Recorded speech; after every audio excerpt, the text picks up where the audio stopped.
Hello troops, how are you doing? We are in the Darling Parlour. I'm afraid there's only me.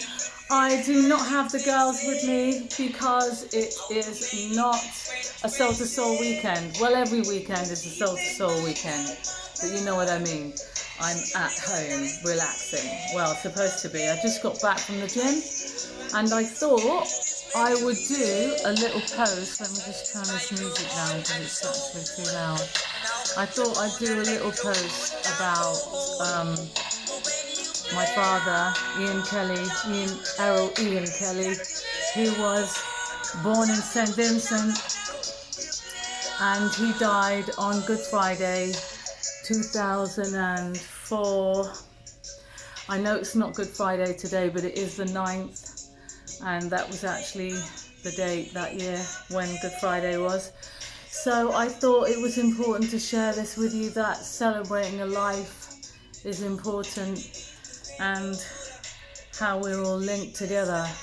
Mr. Kelly was quite a turbulent teacher, a good one nonetheless, but still turbulent. I think he was probably the only man that managed to get himself thrown out of a Soul to Soul after party for drinking the rider.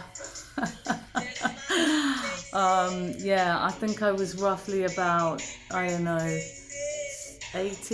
when that happened. I can't remember what year that was. I'm not doing maths today. So this is the little shrine that I have to him. I don't know if I'm getting that in shot because you know how good I am at this, guys. But yeah, so I always have a little shrine, or I go somewhere and have a little toast towards his life. So I thought I would do that today. And yeah, just to remind everyone in this crazy time when life seems to be going in lots of different directions that we didn't request, or we feel we didn't request, actually being connected and being together is probably one of the best things we have. As Dad used to say, there's nowhere to go and there's nothing to get. And it used to really annoy me. And now I hear myself saying it to my friends and my children, and I do actually feel that. So anyway, I will give you a little tour of these pictures. I hope you can see it okay because the light is not great, but I didn't want to change it. This is Mr. Kelly with his boat in St. Vincent. I think that was probably somewhere in Sandy Bay. I'm not sure. Nan probably knows. This is his little leaflet that we had when he died, and he had his memorial in Coventry. Yep. So those of you who know me probably know that I didn't go to St. Vincent when Dad died.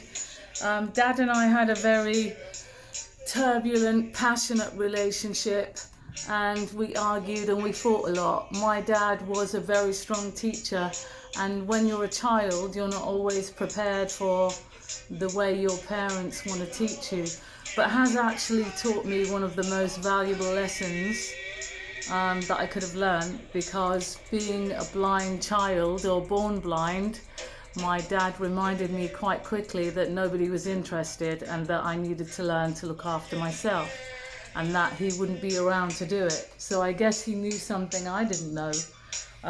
But yeah, so he went to great lengths to bring me up as a seeing child.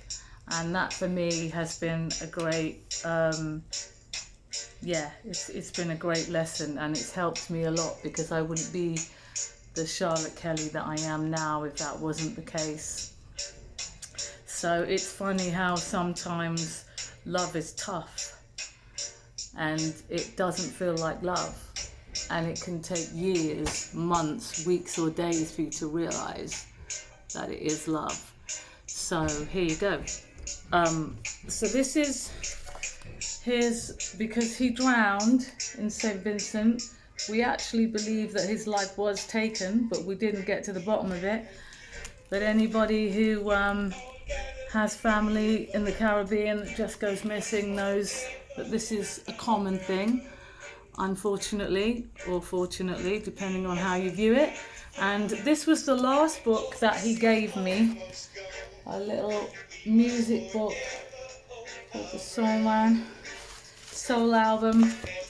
And he gave me that when I was really young, before I started actually recording and doing music, which was a great thing. And this is the last picture that I'll show you, because I love this.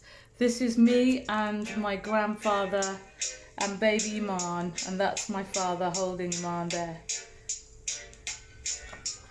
So there you go. So I guess what I'm really trying to say is celebrate the life while the life is here, because you never know when it's going to be gone. Mr. Kelly died in his 40s, and yeah, it was tragic and quick. And the strange thing about it is that he grew up in St. Vincent. He knew what the waters were like. He knew when to swim and not to swim. And he chose to swim on a day that was dangerous and got caught out. So here you go. This is his little celebration. And we are playing some old reggae roots, because that's what we used to listen to in the morning before we went to school, after eating porridge with nutmeg in, which I hated. And I got caught putting it in the bin, and then he gave me 3 more bowls. Typical. And I am wearing, in honour of him today, one of his dreadlocks, which I have. I know some people are really against, you know, keeping hair. I don't believe in that, personally. It's not a thing. So, but I thought it was quite fascinating, because I've had this dreadlock of his for quite a long time. And what I love about it is you can actually realise that this dreadlock, at the end, it's the same as mine. Like, it's a proper dreadlock, but at the very end it goes all curly and loose, like mine does. So I was super impressed by that. So anyway, I'm sure up there you're listening. So big love, Mr. Kelly, and rest in peace.